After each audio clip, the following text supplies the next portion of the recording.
Antrasias kontrolinės rungtynes Šiaulių futbolininkai žaidė Vilniuje Sportimos manieže su Žalgiriu.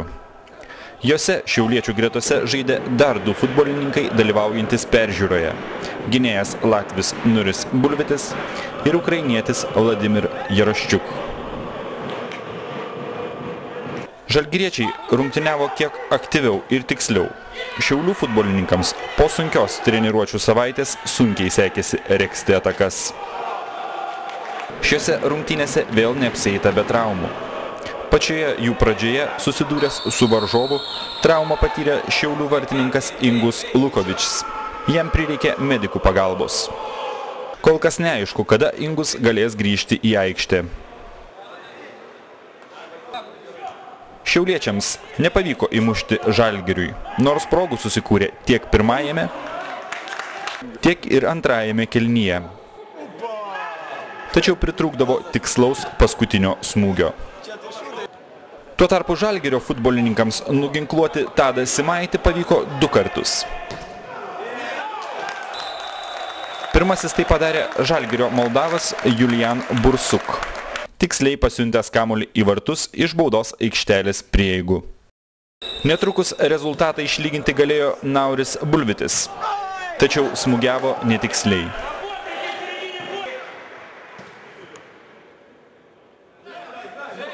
Na, o čia dar viena kontrataka, kuri galėjo baigtis pavojingai, jei Gediminas Timinskas būtų perdavęs kamuolį niekieno nedengiamam Viktor Raskov. Pačioje rungtynių pabaigoje vilniečiai padvigubino skirtumą. Jų kontrataką kairiuoju kraštu užbaigė Arvydas Veikutis.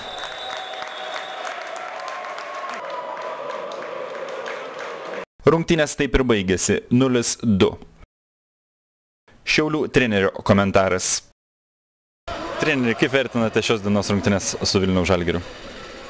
Buvo kovingos rungtynės. Žalgiris šiek tiek šviežesni buvo, daugiau judėjo. Mes turbūt po geros savaitinio ciklo treniruočių, kur vykdėme Salduvės parke, matosi, kad žaidėjai pakrauti nebuvo tokio judėjimo. Tačiau žaidimas, kovingumas buvo neblogas. Kaip vertinate tuos futbolininkus, kurie dalyvauja peržiūroje?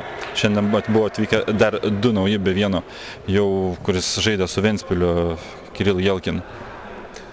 Šiandien išmėginama Latvija, kuris žaidė gynyboje, paleidome kraštinį saugų, pažaisti, pasižiūrėti, kaip jisai žaidžia kraštinių saugų. O buvo vienas ukrainietis, sužaidė gynybos kairiais linijai. Ir taip pat vidurio gynėjas buvo iš Latvijos. Ukrainietis įspūdžio tikrai nepaliko. O vidurio gynėjas iš Latvijos, jaunas, tikrai neblogas žaidėjas. Kaip toliau tęsite pasiruošimą sezonui? Mes kitą savaitę tęsime Šiauliuose, taip pat labai sunki savaitė bus. Labai daug dirbsime fiziškai ir penktadienį žaidžiame su Vilniumi čia, Vilniuje. Rungtynės tarp Žalgirio ir Šiaulių dublerių baigėsi taip pat vilniečių pergalė – 1-0. Vienintelis įvartis buvo pelnytas antrajame kėlinyje.